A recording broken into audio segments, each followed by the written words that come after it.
국가 찬스 시리즈로 명명을 할 수 있을 것 같아요. 이 국가 찬스라고 명명하신 이유를 한번 일단 여쭙고 싶습니다. 그 조국 장관 딸 생각하면 됩니다. 부모 찬스로 다른 청년들은 다 출발선에서 출발도 못하고 오히려 뒤로 밀려가고 있는데 부모 찬스로 비행기 타고 어디 가 있는 이런 것을 그걸 불공정을 깨는 것뿐만 아니라 우리 모든 것을 포기를 하게 되는 우리 청년 세대들과 우리 국민들에게 국가 찬스로 다시 몸을 일으켜서 도전할 수 있는 그런 힘을 보태주자. 내 집 마련, 일자리, 교육, 복지 이런 점에서 그렇습니다. 그리고 심지어는 앞으로 인공지능이라든지 기후변화라든지 이런 미래 산업에 있어서 벤처기업, 중소기업, 우리 한국 전체, 한국의 국가에서도 어떤 혁신 성장의 찬스, 국가가 할 일을 제대로 하자.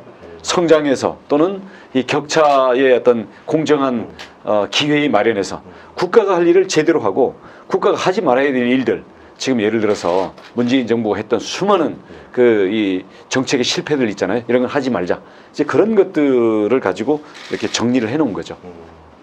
근데 이제 국가 찬스라는 말을 들었을 때 국민의힘 정당이 가지고 있는 이제 가치, 지향하는 가치는 사실 이제 시장경제주의, 그다음에 이제 자유주의 이런 거인데 국가 찬스라는 말에서 이렇게 약간 큰 정부 아니면 행정만능주의, 왜냐면 국가부채 문제도 심각해지는 상황에서 물론 코로나 위기이긴 합니다만 이런 또 일각의 의문이 좀 가질 수 있는데요. 이런 데에서 좀 어떤 해명 혹은 그렇지 않다는 점을 좀 설명해 주시면. 이재명식으로 저기는 그야말로 국가에 의존하는 포퓰리즘이죠. 돈을 뿌리고 또 그거에 대해서 재정이 고갈되는데 나중에 어떻게 되든 말든 우리는 뿌려서 선심을 얻겠다. 그리고 웬만한 문제가 터지면 전부 국가에다가 그 공무원 만들고 그 사업해서 국가가 직접 하겠다. 배달앱도 하고 네. 심지어는 나중에는 구글 같은 것도 국가에서 만들어버리죠. 이런 식으로 공공만능으로 가는 이런 부분들이 어떤 그런 큰 정부 국가 만능이라고 할 수가 있고요. 제가 말하는 국가 찬스라는 것은 돈을 뿌리는 게 아니라 내 집 마련이든 교육이든 일자리든 포기하는 국민들에게 최소한의 힘을 보태주자. 다시 도전할 수 있는. 그러면 국가 찬스를 하면 그 다음에는 열심히 일하고 열심히 교육하고 열심히 아이들을 낳고 가정을 꾸리면서 국가 전체의 총량을 키울 수 있고 또 미래의 어떤 성장 동력을 마련할 수 있는, 그래서 미래의 먹거리로 연결되는 투자를 하자는 거죠.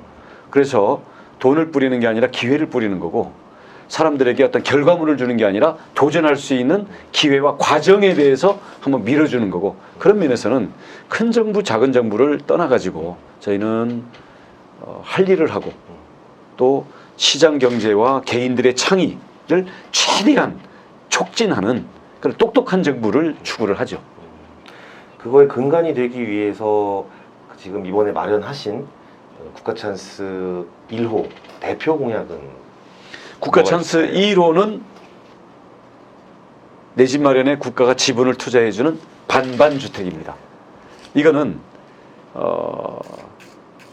특히 신혼부부라든지 아니면 무주택 국민들 중에서 내 집 마련을 하고자 하는 사람들에게 국가가 대출이나 이런 게 아니라 절반을 투자를 해주는 거죠.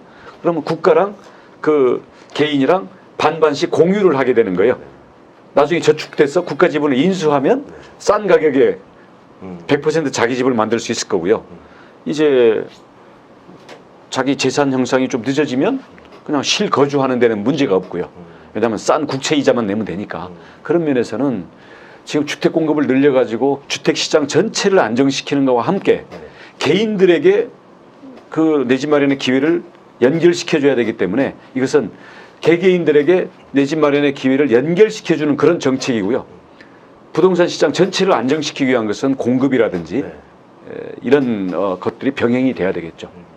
부동산 말씀하셨으니까 거기서 좀 이어가 볼게요.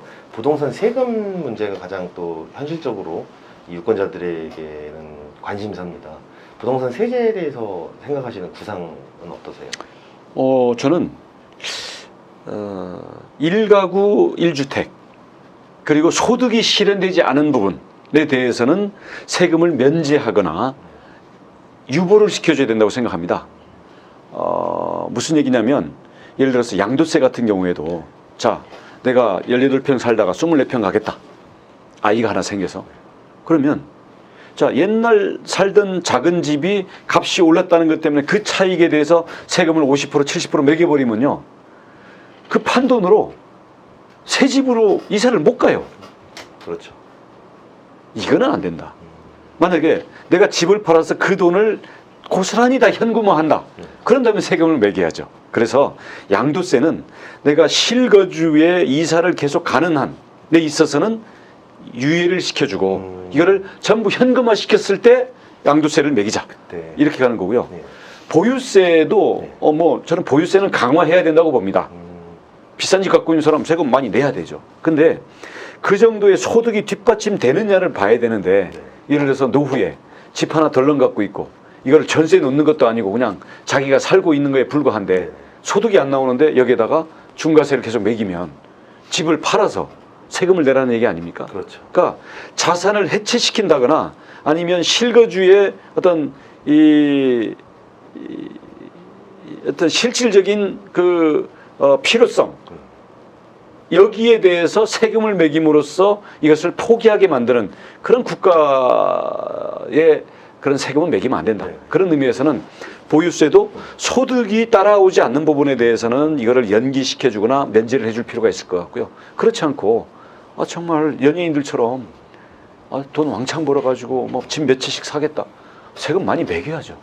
그래서 그 세금 가지고 무주택 서민들한테 임대주택도 짓고 해야 될 거 아니겠습니까? 그러니까 그런 면에서는 저는 세금을 무조건 매기지 말라는 게 아니라 소득과 그리고 그 자산에 있어서의 어떤 이득이 실현됐을 때에 대해서는 정당한 세금을 매기고요. 그렇지 않고 실거주가 우리 애 낳고 집을 키워간다든지 키워가죠. 아니면 달랑 내 노후 대비가 이거 하나인데 이거 가지고 소득도 없는데 여기다가 그냥 세금을 매겨가지고 예를 들어서 지금이 보유세일이면 한 7년 세금 매기면 집 전부 없어져야 되잖아요. 그렇죠. 이런 식의 과도한 세금 그리고 미실현 이익이 실현되지 않았는데 세금을 매김으로써 이거를 그 무리하게 자기의 생활을 낮춰야 되는 이런 식의 세금은 이거는 매기면 안 된다. 이제 그렇게 생각합니다. 현실적인 상황에 맞도록 유연하게 세제를 사람들의 실제 삶의 그 수요가 되는 부분들에 대해서는 지원을 해주고, 그러니까 실거주와 내 집 마련에 대해서는 지원을 해주고, 대신 이걸 가지고 현금화했다 이런 거 부분에 대해서는 그 차익에 대해서는 정당한 세금을 매겨야 되겠죠.